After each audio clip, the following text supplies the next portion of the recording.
2025 সালে বাংলাদেশের মোট রেমিটেন্সের রেকর্ড 15.52% এসেছে মরুভূমির দেশ সৌদি আরব থেকে।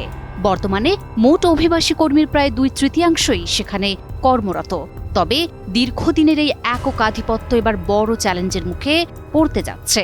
সৌদি সরকারের নতুন এক কঠোর ঘোষণায় জানানো হয়েছে, আগামী 3 মাসের মধ্যে নির্দিষ্ট 18টি পেশায় অন্তত 60% সৌদি নাগরিক নিয়োগ দেয়া বাধ্যতামূলক, যার কারণে বিপাকে বাংলাদেশ সহ কয়েকটি দেশের হাজার হাজার প্রবাসী কর্মীরা।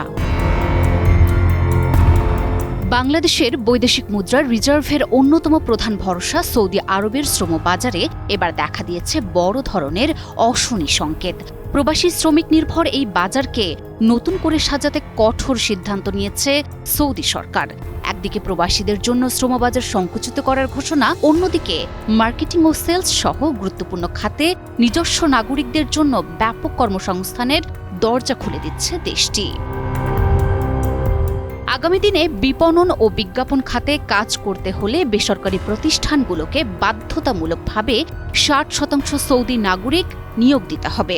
19 জানুয়ারি দেশটির মানব সম্পদ ও সামাজিক উন্নয়ন মন্ত্রণালয়ের ঘোষণায় জানানো হয়, 3 বা তার বেশি কর্মী রয়েছে এমন সব বেসরকারি প্রতিষ্ঠানের মার্কেটিং ও বিজ্ঞাপন সংশ্লিষ্ট পদে এই সৌদিকরণ নীতি কার্যকর হবে।